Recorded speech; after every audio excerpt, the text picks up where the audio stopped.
Buenas tardes, José.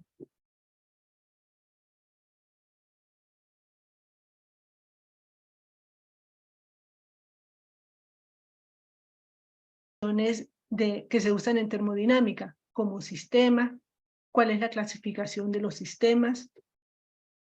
Si delimitamos nuestro sistema con una pared, ¿qué tipo de interacciones o procesos pueden ocurrir? Bien, entonces vamos a iniciar con sistema. Nosotros definimos sistema como aquella región del espacio bajo estudio. Todo lo que está fuera de nuestro sistema, es decir, todo lo que no está bajo estudio, lo vamos a denominar alrededores. Y el sistema está separado de los alrededores a través de una frontera. Entonces aquí tengo el siguiente ejemplo. Tengo un vaso abierto y ese vaso contiene una solución de una sustancia química.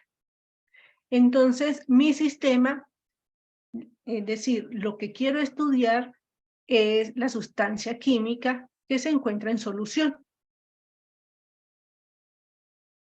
Y mi sistema, entonces, está abierto, porque los alrededores es lo que está alrededor de este vaso, y en este sistema abierto puedo intercambiar masa y energía. Ahora, si yo tapo el vaso, ahora yo no puedo intercambiar masa, solo podría intercambiar energía. Pero si esta solución yo la coloco dentro de un termo y este termo está herméticamente cerrado, entonces ahora yo no puedo intercambiar masa ni energía. Así que este termo sería mi sistema aislado y el vaso tapado sería mi sistema cerrado. Aquí tengo dos ejemplos. Tengo un tubo con agua y el agua está entrando a un recipiente, y este recipiente también tiene una salida de agua.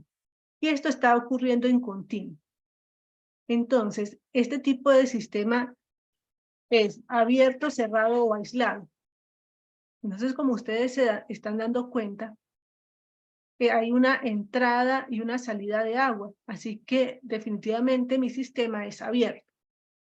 Pero si yo tengo un gas contenido en un dispositivo, por ejemplo, como el que presento en esta figura, y hay unos pistones que se pueden mover, pero el gas no tiene ninguna salida, entonces mi sistema es cerrado. En mi sistema abierto hay intercambio de materia y energía, y en mi sistema cerrado solo podría haber intercambio de energía. Entonces un sistema se caracteriza por propiedades, y esas propiedades pueden ser intensivas o extensivas. Las propiedades extensivas están relacionadas directamente con la cantidad de materia, de masa. Entonces, ¿yo cómo puedo diferenciar una propiedad intensiva de una propiedad extensiva? Si yo tengo un sistema y ese sistema está caracterizado por una masa, un volumen, temperatura, presión y su densidad, y yo divido mi sistema exactamente en dos partes iguales, voy a llamar propiedades extensivas aquellas en las que justo en cada mitad en la que fue dividida, en el que fue dividido mi sistema, contiene la mitad de esa propiedad, mientras que si esa propiedad tiene el mismo valor en ambas partes, entonces es una propiedad intensiva. Así que una propiedad intensiva no depende de la cantidad de masa, mientras que las propiedades extensivas sí dependen de la cantidad de material. Cuando ocurre una transformación química, se puede diferenciar ese proceso que ocurre, y existen varios tipos de procesos que se pueden llevar a cabo. Por ejemplo, cuando ocurre un proceso adiabático, quiere decir que no hay intercambio de materia ni de energía. Cuando ocurre un proceso isobárico, quiere decir que ese se va a llevar a cabo a presión constante. Cuando ocurre un proceso isocórico, ocurre a volumen constante. Cuando es un proceso isotérmico, significa que ocurre a temperatura constante. Y cuando tengo un proceso cíclico, es aquel en que el estado final del sistema es igual a su estado inicial. Hasta ahora están viendo las láminas que he estado pasando. Por favor, me responden en el chat.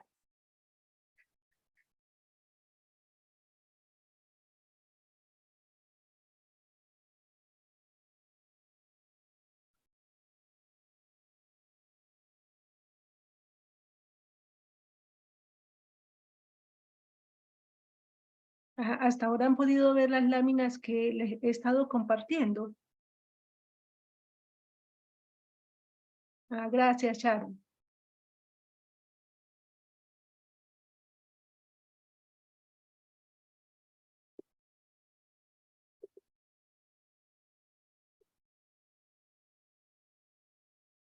Bien, ahora volvamos a los estudios termoquímicos. Esas eran algunas nociones básicas de termodinámica, definiciones que empleamos en termodinámica.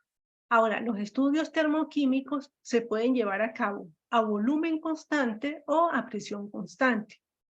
Cuando se llevan a cabo a volumen constante, nosotros esos intercambios de calor los estudiamos a través de la variación de la energía interna del sistema. Y cuando ocurre la presión constante, nosotros analizamos esos cambios de calor a través de la variación de entalpía. Entonces, la variación de entalpía se puede hacer, se estudia de manera experimental a través de la calorimetría. Es decir, que se usa un calorímetro para determinar la cantidad de calor involucrado en una transformación química. Y también se puede hacer el estudio de la variación de entalpía de una transformación química de manera teórica. Y de manera teórica, entonces, involucramos términos como la entalpía de formación, energía de enlace y la ley de Hess. Ahora le estoy presentando una ecuación genérica, donde los reactivos son A y B, y los productos de esa reacción genérica son C y D. Entonces, la variación de entalpía de esa transformación va a ser igual a la suma de la variación de entalpía que caracteriza a cada producto menos la variación de entalpía que caracteriza a cada reactante, es decir, A y a B. Entonces, cuando yo hago el cálculo y desarrollo esta sumatoria, tengo que considerar siempre los coeficientes estequiométricos de la reacción, de cada uno de los reactantes o productos involucrados en mi reacción. Una información también importante es ese valor de entalpía que yo voy a calcular va a tener un signo, va a ser positivo o negativo. Cuando la variación de entalpía es menor que 0, nos indica que el calor ha sido liberado. Es decir, que es una reacción exotérmica. Si la variación de entalpía tiene un valor mayor que 0, quiere decir que fue necesario absorber calor. Y eso nos indica que es una reacción endotérmica o que es un proceso endotérmico. Una ecuación termoquímica nos indica el cambio de calor, si es liberado o es absorbido durante el proceso. Y esa ecuación química tiene que estar balanceada. Nos va a indicar el valor de la variación de la energía interna o de la entalpía y también nos menciona el cambio físico de las sustancias. Entonces, esta primera ecuación que estoy mostrando, la puedo llamar una ecuación termoquímica. ¿Por qué? Bueno, porque me está cumpliendo con estas tres características. Bien, esta ecuación está balanceada. Me está indicando el valor de la variación de entalpía.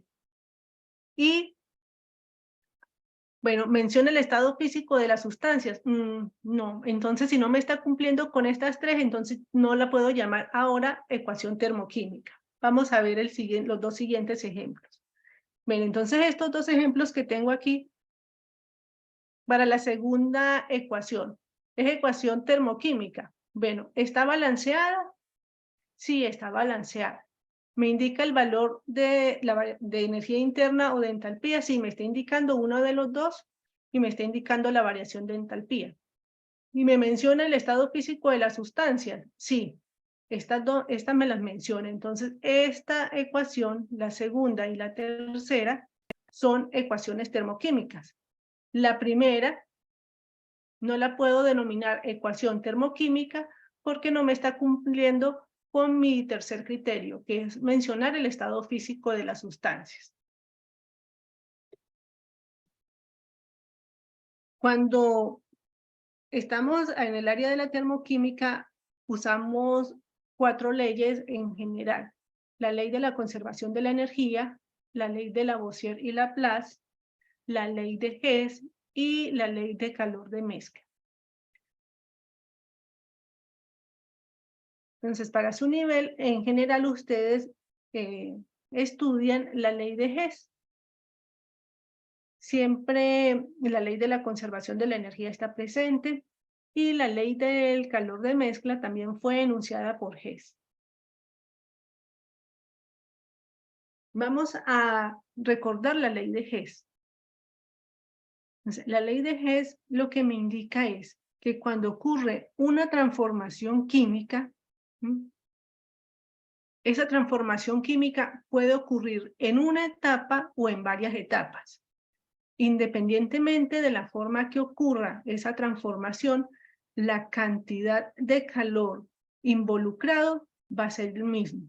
Entonces, por ejemplo, yo tengo mi reactante A, va a ocurrir una transformación química y ahora mi producto va a ser Z.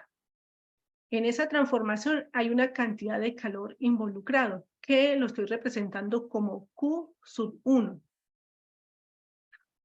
Entonces, de A a Z, ¿Qué dice? hay una cantidad de calor involucrado que denominé Q sub 1. Ahora, también puede ocurrir esa transformación de A a Z en dos etapas, de A a B, de B a C y luego de C a Z. Y cada una de esas etapas tiene una cantidad de calor involucrado. Las cantidades de calor involucrado las voy ahora a representar con la letra Q minúscula. Así que cuando yo hago la sumatoria de Q1, Q2 y Q3, esto va a ser igual, ahora lo voy a denominar, a esa sumatoria la voy a denominar Q sub 2. Y Q1 mayúscula va a ser igual a Q sub 2 y esto es lo que se debe cumplir de acuerdo a la ley de Hess. Entonces, esa transformación química puede ocurrir en una o varias etapas, pero siempre el calor involucrado va a ser el mismo. Vamos a ver el siguiente ejercicio. Dice, calcular la entalpía estándar de la reacción de síntesis del disulfuro de carbono a partir de sus elementos, carbono y azufre. Y nos dan los siguientes datos. Entonces, me están presentando 3 ecuaciones. Las 3 ecuaciones, si observo, son termoquímicas. Ellas están en primer lugar, balanceadas, me están indicando el valor de la variación de entalpía y también me están mostrando el estado físico de las sustancias involucradas. ¿Cómo yo voy a hallar la entalpía estándar de la reacción de síntesis del disulfuro de carbono? Entonces, disulfuro de carbono, su fórmula química es CS y S con el subíndice 2. En las tres ecuaciones termoquímicas que tengo en este momento, una de esas ecuaciones involucra el disulfuro de carbono y lo involucra en la reacción con el oxígeno, es decir, una reacción de combustión.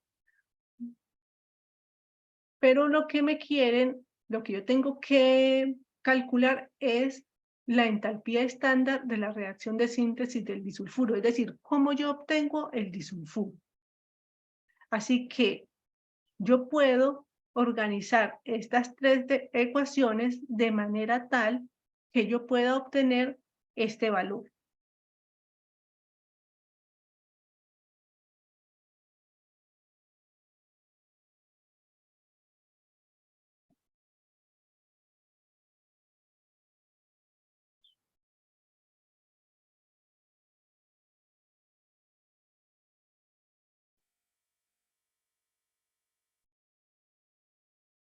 Lo primero que voy a hacer es lo siguiente. Como es la síntesis del disulfuro, quiere decir que yo tengo que tener el disulfuro del lado de los productos. Así que esta ecuación yo la puedo invertir y me va a quedar de la siguiente manera.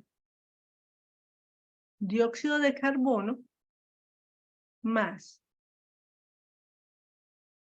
el dióxido de azufre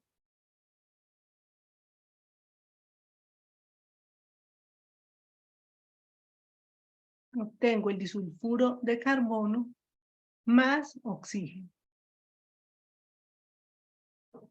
Entonces, ya tengo el disulfuro de carbono como producto.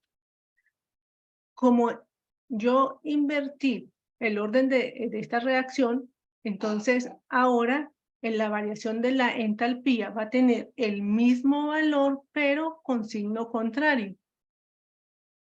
Ahora va a ser 1072 kilojoules.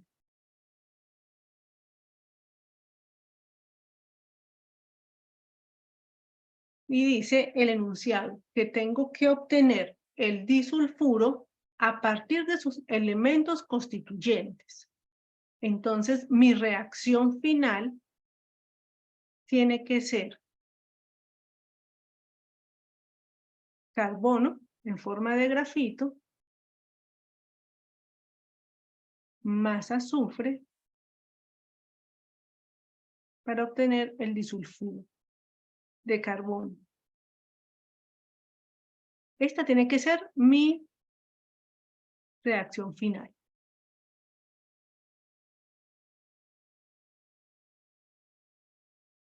Así que ahora yo voy a organizar las otras dos ecuaciones que aún tengo, que me fueron dadas en el enunciado, para llegar a mi resultado final.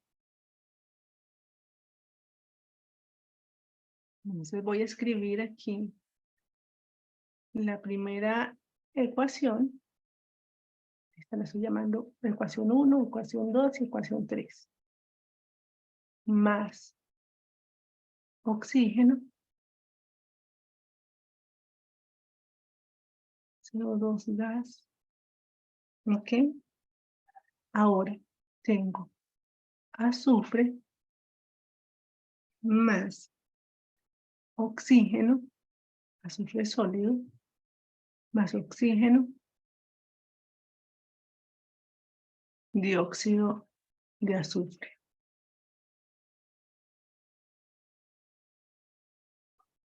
De esta manera yo tendría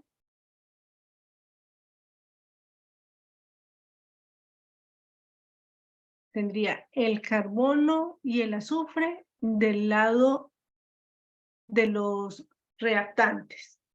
Y el disulfuro de carbono ya lo tendría del lado de los productos. Bien, ahora tengo que ver si qué puedo simplificar, porque voy a hacer una suma algebraica.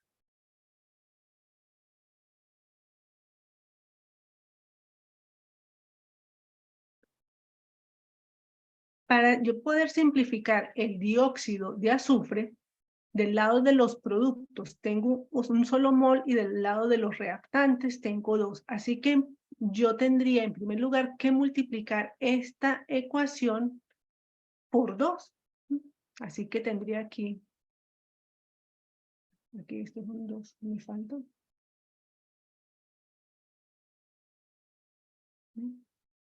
Entonces, al multiplicar esta tercera ecuación por 2, entonces ahora voy a poder simplificar el dióxido de azufre del lado de los productos con la misma cantidad que tengo del lado de los reactantes. Bien, ahora el oxígeno. Del lado de los reactantes yo tengo un mol aquí y 2 moles, es decir que en total tengo 3 moles de oxígeno del lado de los reactantes y del lado del producto tengo también 3. Entonces puedo simplificar. Ahora, de CO2, del lado de los reactantes tengo un mol y del lado de los productos tengo un mol. De esa manera, cuando yo simplifico, lo que me queda es del lado de los reactantes, un mol de grafito, un mol de azufre, en estado sólido, y del lado de los productos ahora me queda el disulfuro de carbono. Ahora, si voy a ver la reacción que obtuve de la expresión del carbono en forma de grafito para formar dióxido de carbono al combinarse con oxígeno, usé exactamente la misma expresión, la misma ecuación, entonces no hay cambio en el valor de la entalpía, 393,5 kilojoule. Mientras que para la formación del dióxido de azufre, yo multipliqué, este es el valor por mol, entonces como lo multipliqué por 2, ese valor yo lo tengo que multiplicar por 2. 2 por menos 296,1 kilojoule. Ahora, como tengo que escribir la variación de entalpía de la reacción de síntesis del disulfuro de carbono,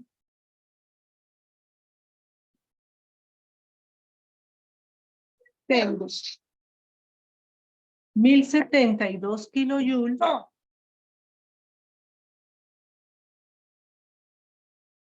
menos 393,5 kilojoules menos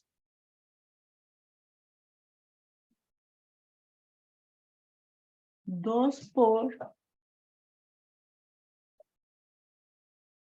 296,1 kilojoules.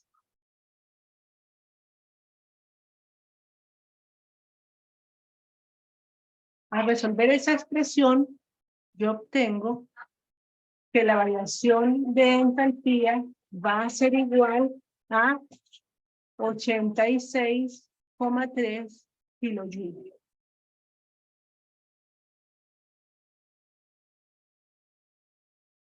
Para este segundo ejemplo, sabiendo que para la reacción del trióxido de aluminio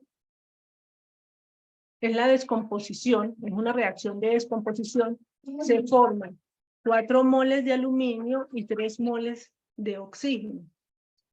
Y la variación de entalpía de esta reacción es de 3.339,6 kilojoules. Debo calcular el calor de formación del trióxido de aluminio. Y también tengo que determinar cuánto valdrá el calor desprendido a una atmósfera y 25 grados centígrados al formarse 10 gramos de trióxido de aluminio. Entonces, como aquí tengo la reacción de descomposición del trióxido de aluminio y esta entalpía que me están dando aquí no es por mol, ¿no?, sino me está indicando que son 2 moles de trióxido de aluminio. Entonces, el calor de formación del trióxido de aluminio es, escribo la reacción que tengo en este momento, pero invertida.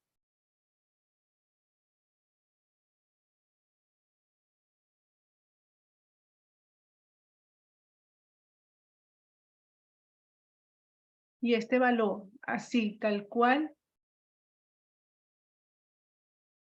es menos 3.339,6 kilojoule. Correcto. Pero como es para un mol que yo lo tengo que expresar, entonces este valor lo debo dividir entre 2.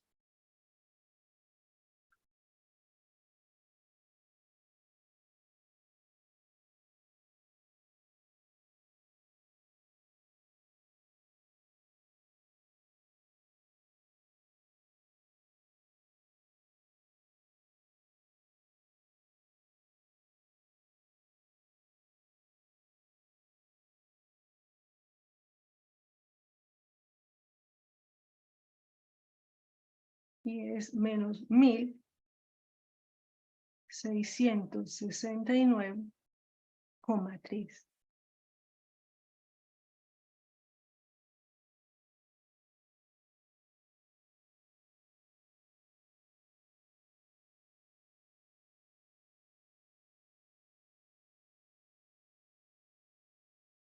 Para calcular el segundo ítem, primero debo conocer la masa molar del trióxido de dialuminio. Entonces voy a calcular primero la masa molar de este compuesto. Y la masa molar del trióxido de aluminio es 101,96 gramos por mol. Entonces, yo sé que un mol de trióxido de aluminio tiene una masa de 101,96 gramos por mol. Si van a reaccionar 10 gramos de trióxido de aluminio,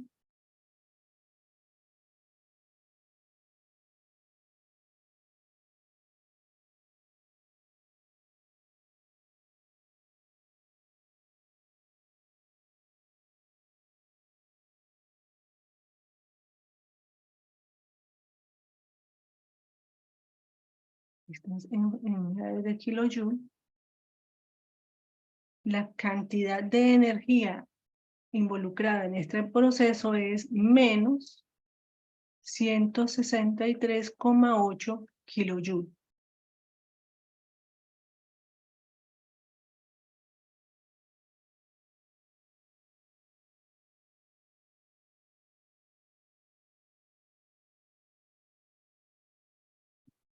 ¿Tienen alguna duda con alguno de los dos ejercicios hasta ahora vistos?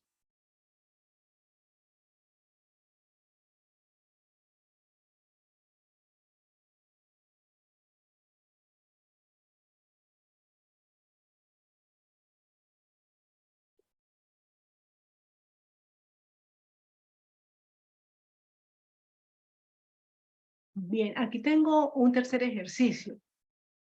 Las entalpías de formación del metanol líquido, el dióxido de carbono gaseoso y el agua líquida son menos 239 kilojoules sobre mol, menos 393,5 kilojoules sobre mol y menos 285,6 kilojoules por mol.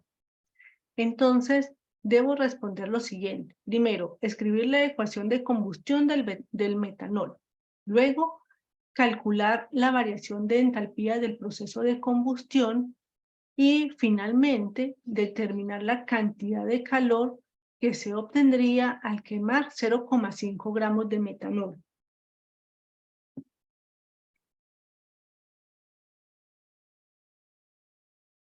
Así que para responder el primer ítem, escribir la ecuación de combustión del metanol.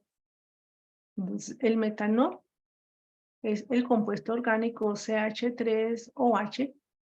Como es una reacción de combustión, sé que es la reacción de ese compuesto con oxígeno y una reacción completa de combustión me va a producir dióxido de carbono y agua.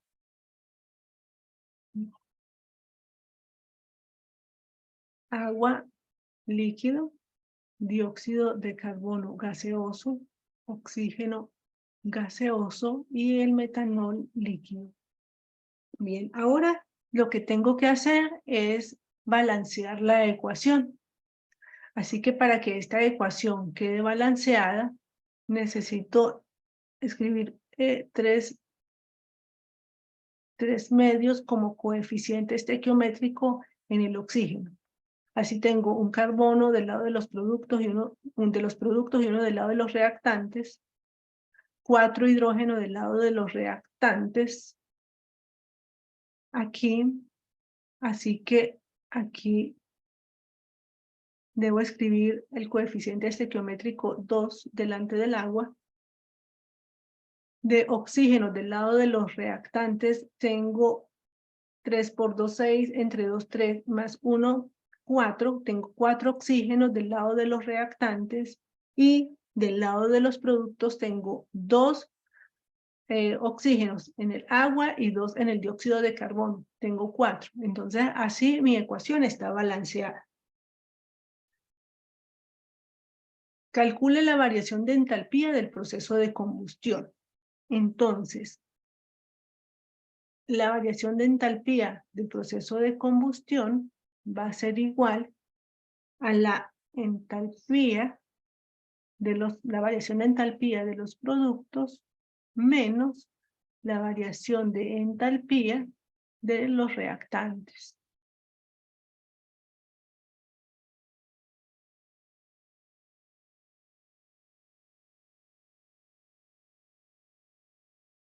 La variación de entalpía de combustión va a ser igual.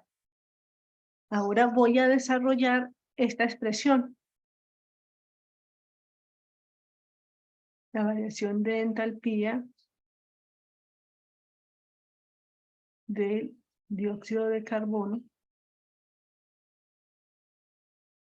más la variación de entalpía del agua líquida, ¿bien? Menos la variación de entalpía del metanol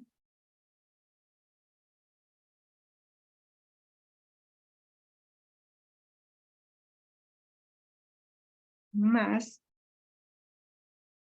la variación de entalpía del oxígeno gaseoso.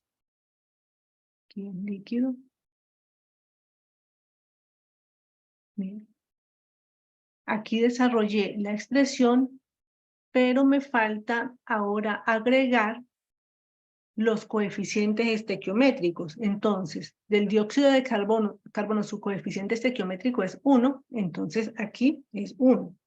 Del agua, 2, entonces aquí es 2. Del metanol, su coeficiente estequiométrico es 1, y del oxígeno es 3 medios. Pero recordemos que la variación de entalpía de una sustancia pura es igual a 0. Entonces ya este término va a ser igual a 0. Ahora tengo que sustituir los valores que me da el enunciado.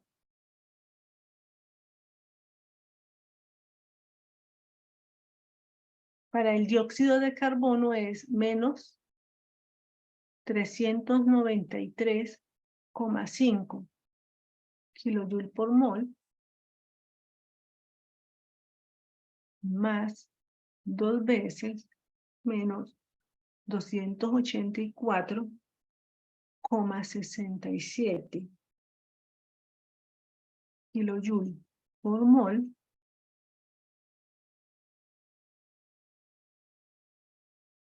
menos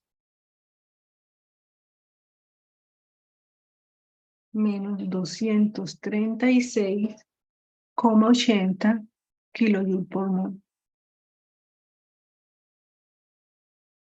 Cuando desarrollo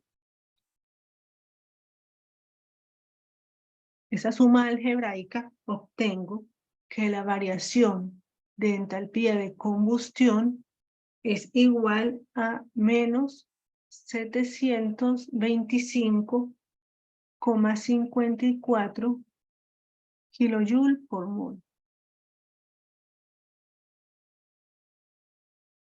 Ahora hay que determinar la cantidad de calor que se obtendría al quemar 0,5 gramos de metanol. Necesito borrar aquí.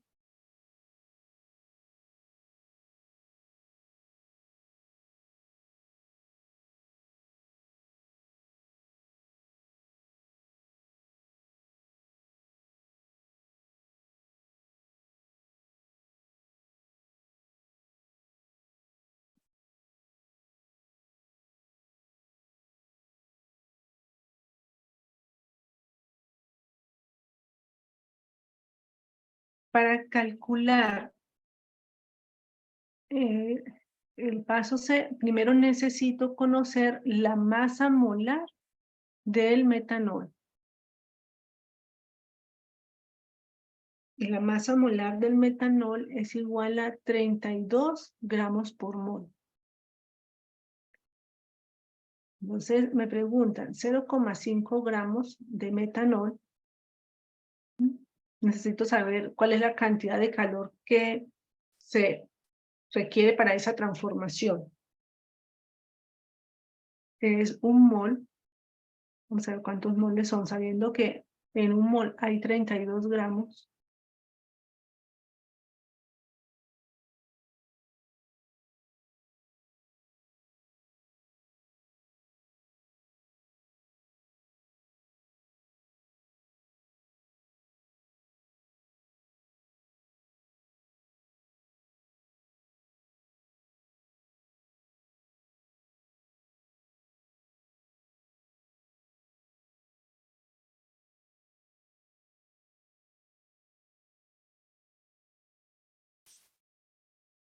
$0,5 gramos de metanol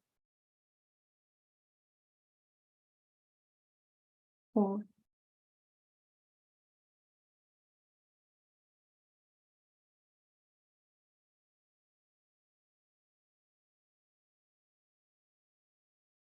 menos 725,5 kilojoule por mol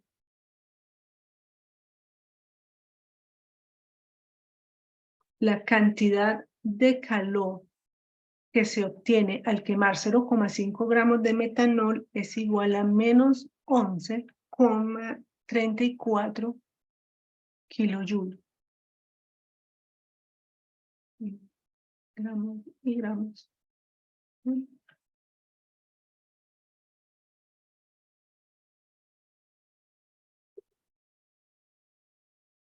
Bien, esos son los 3 ejemplos del uso de la termoquímica. Ahora, vamos para la parte de cinética. Entonces, cinética significa perteneciente o relativo al movimiento. Nosotros sabemos que en física, cuando usamos el término velocidad, expresa el espacio recorrido por un móvil en la unidad de tiempo y cuya unidad en el sistema internacional es metros sobre segundo. Esa es la definición que utilizamos de velocidad.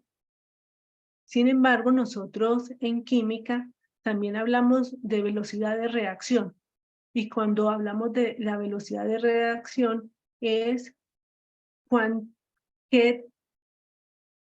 ¿qué tanto va a variar la cantidad de un reactante o un producto en el tiempo?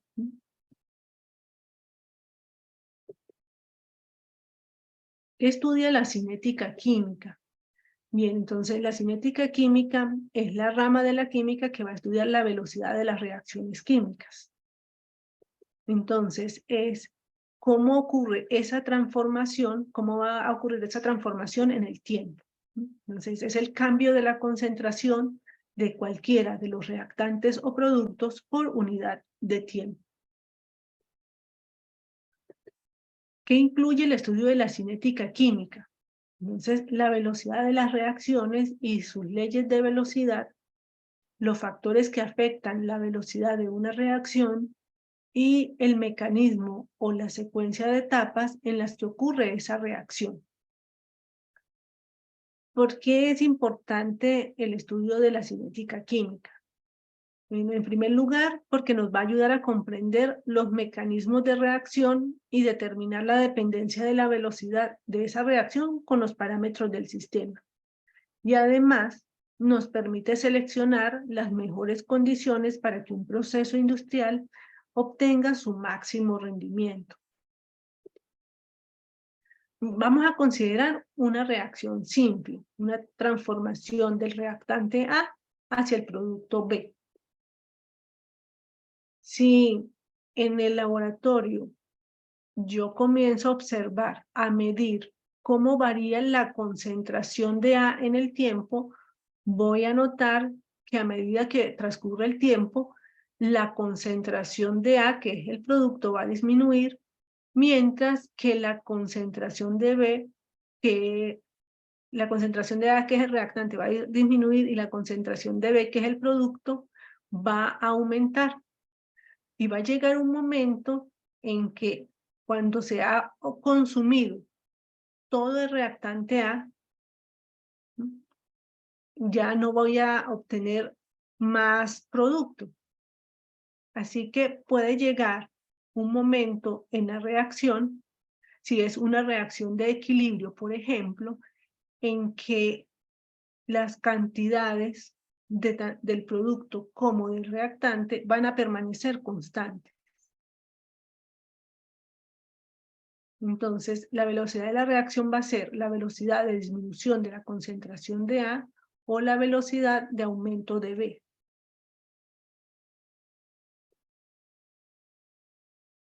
Entonces, ¿cómo se escribe la velocidad de esa reacción? Entonces, ¿cómo varía la concentración de A en un pequeño tiempo? Entonces, por eso coloco una letra D que significa un diferencial, esa diferencial de concentración de A en un diferencial de tiempo. Este signo negativo me está indicando que está disminuyendo. Entonces, esa cantidad que disminuyó de A tiene que ser la misma, esa misma velocidad con la que disminuyó A, es la misma velocidad con que en ese diferencial de tiempo se formó B. Y aquí el signo es positivo para B porque B se está formando. Entonces, en cualquier momento, la velocidad instantánea va a ser igual a la pendiente de la línea tangente a la curva en ese tiempo. Esa es la definición. ¿Cuáles son las unidades de velocidad de reacción? Son concentración sobre tiempo. Concentración, vamos a siempre a utilizar la unidad de mol sobre litro, y tiempo puede ser cualquier unidad equivalente, puede ser segundos, minutos, horas, días o años. Así que las unidades de velocidad de reacción pueden ser mol sobre el litro por segundo, mol sobre el litro por minuto o mol sobre el litro por hora.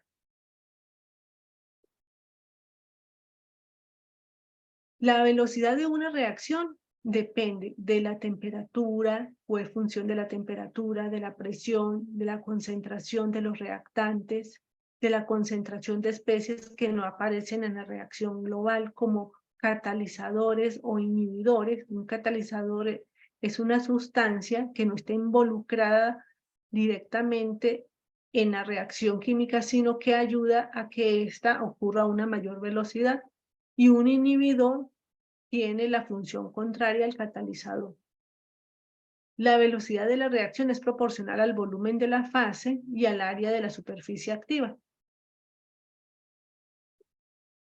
Entonces, en numerosos experimentos se ha demostrado que la velocidad de una reacción es directamente proporcional a la concentración de los reactantes elevado a una potencia. Entonces, esto se escribe de esta manera: velocidad es directamente proporcional a la concentración de la sustancia que ha sufrido ese cambio elevado a una potencia. Está representada la potencia con la letra M. Bien, para cambiar este signo de proporcionalidad, entonces ahora nos aparece la letra K, que es la constante de velocidad de reacción. Entonces, la constante de proporcionalidad es llamada constante de velocidad de reacción. Y esta potencia a la que está elevada la concentración de la sustancia que ha sufrido ese cambio se llama orden de reacción. Bien, la ley de velocidad para una reacción química solo se determina experimentalmente. N, que es el orden de reacción, generalmente es un número entero pequeño, puede ser 0 o un número fraccionario. El orden global de la reacción va a ser igual a la suma de los exponentes de las concentraciones de la ley de velocidad. Entonces, en este caso, yo tendría, es la suma de los exponentes. Entonces, aquí es A minúscula más B más cualquiera de los otros, las otras potencias que me aparezcan. Y el orden de la reacción no tiene relación con los coeficientes estequiométricos. Esto es muy importante siempre recordarlo, que el orden de la reacción no tiene relación con los coeficientes estequiométricos. Y tenemos reacciones globales de primer orden, de segundo orden, de tercer orden, y también hay de orden cero. Entonces, en este ejercicio, vamos a ver para estas reacciones, vamos a indicar el orden de la reacción respecto a cada reactante y el orden global de la reacción.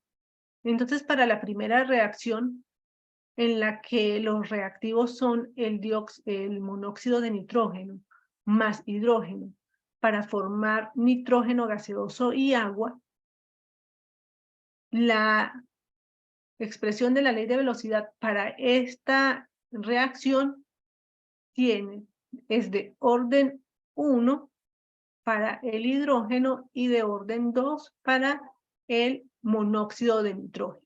Entonces, aquí ustedes se pueden dar cuenta que el coeficiente estequiométrico no está relacionado con el orden parcial para el nitrógeno, para el hidrógeno, porque estos órdenes de reacción se hallan experimentalmente. El orden global de esta primera reacción es igual a 3, porque es la suma de las potencias. Para la segunda ecuación química que tenemos aquí,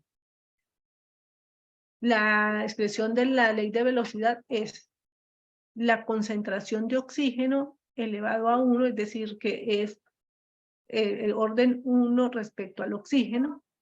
Para el dióxido de nitrógeno es de orden 2 y el orden global es igual a 3.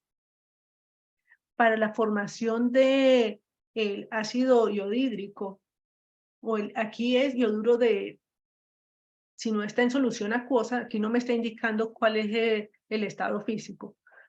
Si no me está indicando que es en solución acuosa, entonces es el yoduro de hidrógeno. Y aquí es de orden 1 respecto al hidrógeno, de orden 1 respecto al yodo, y el orden global es igual a 2. Y para la última expresión que tengo aquí, el orden de la reacción es 2, y como solo estoy considerando un reactante, entonces solo hablo de orden global. El orden global de la reacción es igual a 2. Vamos a ver el siguiente ejercicio. Escriba la ecuación de velocidad de las siguientes reacciones. Si sabemos que la reacción es de primer orden con respecto a cada reactivo. Entonces ya me están indicando el orden de la reacción respecto a cada reactivo. Entonces la velocidad va a ser igual a K por el monóxido de nitrógeno, ¿ve? Y me están diciendo que es de primer orden, esto multiplicado por la concentración de ozono, también es de orden, es de 1 con respecto a al ozono. Entonces, si me preguntan, el orden global de la reacción es 2. Para la siguiente reacción, B es igual a K por la concentración de monóxido. Me dice que es de primer orden respecto al oxígeno y de segundo orden respecto al monóxido. Entonces, el monóxido elevado al cuadrado por la concentración de oxígeno, y aquí es igual a 1. Si me preguntan cuál es el orden global de esta reacción, es de orden 3.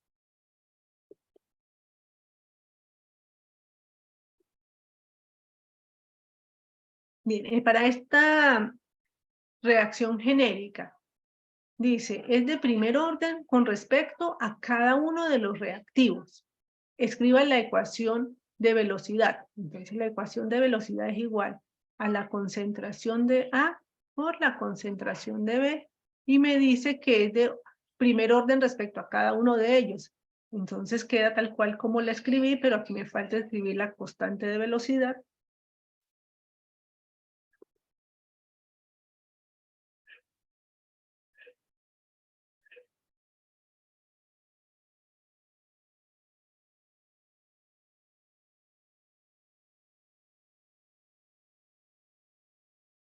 Bien.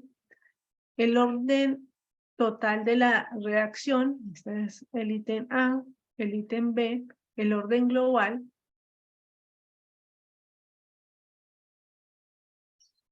Orden global 2, indique las unidades de la constante de velocidad. Entonces, recuerden que tiene unidades de concentración mol por litro y por una unidad de tiempo. Entonces, la unidad de tiempo puede ser segundo o puede ser mol por litro por minuto. También las unidades de la constante de velocidad van a estar directamente relacionadas al orden de la reacción global.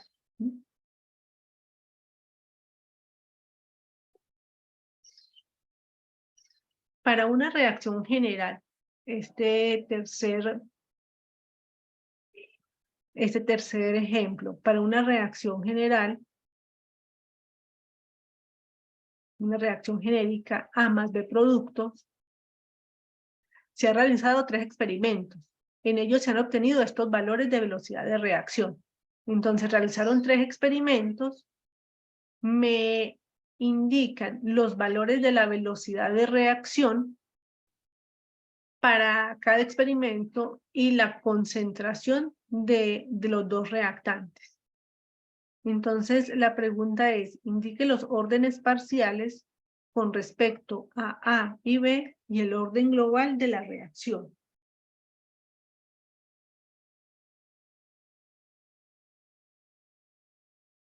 Entonces, una reacción puede ser de orden 1, de orden 0, de orden 1, de orden 2, hasta de orden 3. Y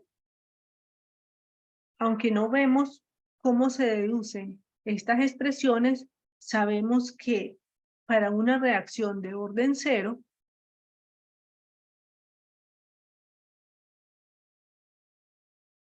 la concentración de una sustancia, esta sustancia la voy a llamar, la voy a escribir como A, pero la concentración de una sustancia en el tiempo que esté involucrada en esa reacción va a ser igual a la concentración inicial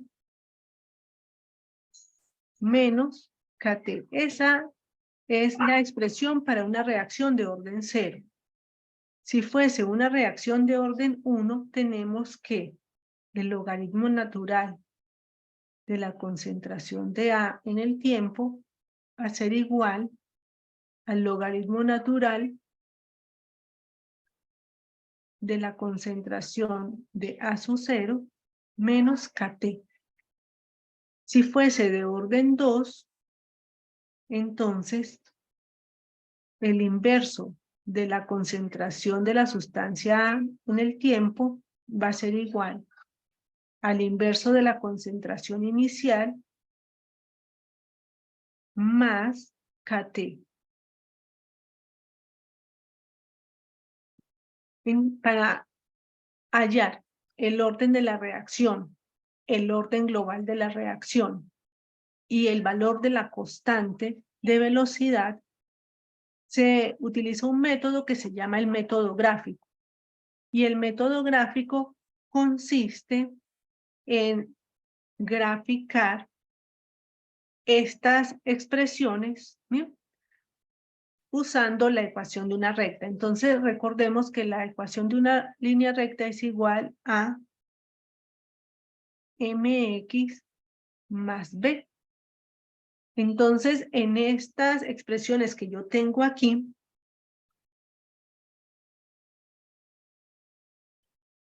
voy a colocar aquí, justamente este lado sería y, ¿m?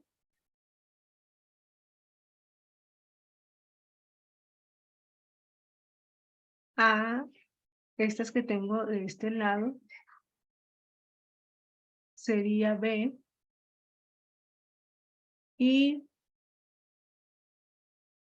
este sería mx, donde x, donde m es la pendiente de la recta y x va a ser el tiempo. Entonces, cuando yo utilizo el método gráfico, aquella expresión que me dé, esa gráfica que me dé una línea recta, es el que me va a indicar el orden de la reacción, el orden global de la reacción. Pero ahora aquí me están pidiendo son los órdenes parciales respecto a A y B. Para hallar el orden global, yo lo puedo hacer o graficando o determinando primero los órdenes parciales y luego haciendo la suma.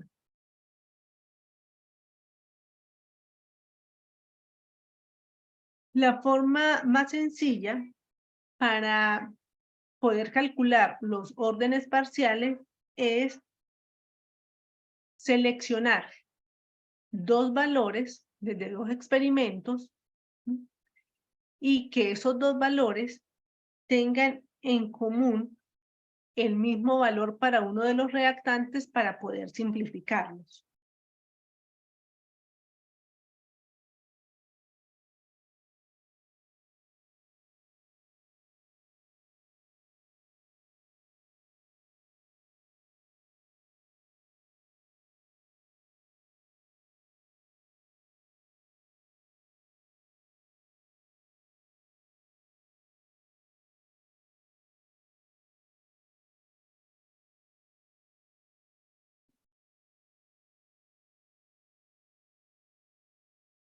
Bien, entonces voy a elegir, en primer lugar voy a escribir una expresión de velocidad que va a ser igual, B es igual a K por la concentración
Ok, Dana, gracias por responder. Bien, entonces, como les decía,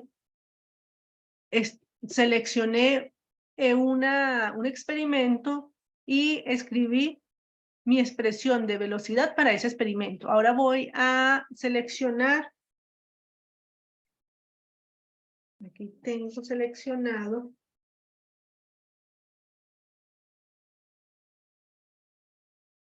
a B2. Voy a seleccionar a B2. Entonces ahora voy a dividir sobre B2. Entonces, mi expresión es K, es igual a la concentración de A, que en este caso ahora es 0,5 elevado a la alfa por 1 elevado a la beta. ¿Bien? Entonces, el valor de B1 y B2 yo los tengo y ahora lo que voy a hacer es sustituirlos. Y aquí puedo simplificar. ¿Bien? Así que B1 entre B2 es igual a 2 entre 0,5, ¿cierto? Y me queda que B1 entre B2 es igual a 2 entre 0,5, va a ser igual a, también puedo simplificar K, y me queda que 2 entre 0,5 elevado a la alfa. Así que 2 entre 0,5 es igual a 4. Y me queda aquí 4 elevado a la alfa. Ahora aplico la propiedad de los logaritmos. Voy a multiplicar por el logaritmo a ambos lados. Alfa. Si yo despejo alfa, alfa va a ser igual a el neperiano de 4 sobre el neperiano de 4, logaritmo natural de 4, y eso va a ser igual a 1. Así que alfa, para, en este caso, que es en la potencia de A, es igual a 1. Entonces voy a colocar aquí, escribirlo aquí arriba. Alfa es igual a 1, que es la potencia para A, es decir, que es el orden parcial, y el orden parcial respecto a A es 1. Ahora lo voy a hacer para B.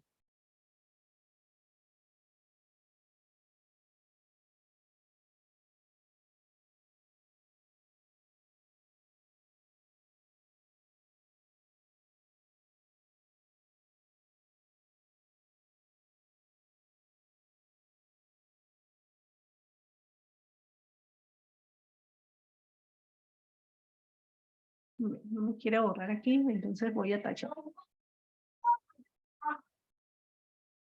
Esto era de la parte anterior. Ahora tengo que hallar el valor de beta. Así que voy a tomar B1 y B3 en este caso. Entonces B1 va a ser igual a K por 2 a la alfa, pero yo sé que alfa es igual a 1, por beta, que es 1 elevado a la alfa. Y ahora voy a tomar B3. Voy a dividir sobre B3. K por la concentración de A, que es 1, y sabemos que está elevado a la 1, por B, la concentración de B, que es 2, elevado a la beta. Aquí es beta, perdón. Beta y beta.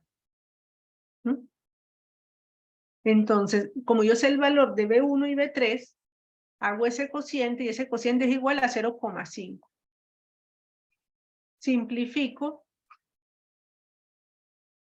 las constantes y 2 entre 1 es igual a 2. ¿Bien? Y me queda un medio elevado a la beta. Entonces queda 0,5 es igual a 2 por 0,5 elevado a la beta. 0,5 entre 2 es igual a 0,25. Y 0,25 es igual a 0,5 elevado a la beta. Luego 0,25 es igual, el logaritmo natural va a ser igual a beta, logaritmo natural de 0,5.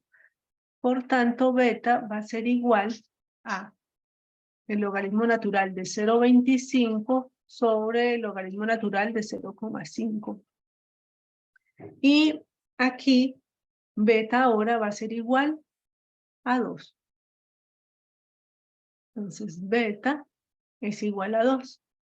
El orden global de mi reacción va a ser igual a 3. Global.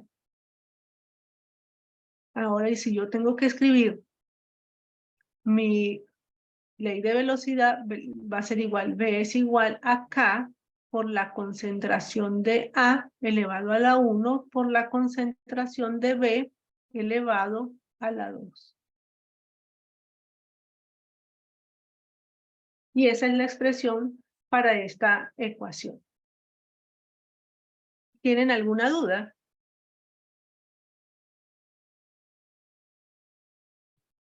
Bien, si no tienen ninguna duda, gracias por conectarse y que tengan una feliz tarde.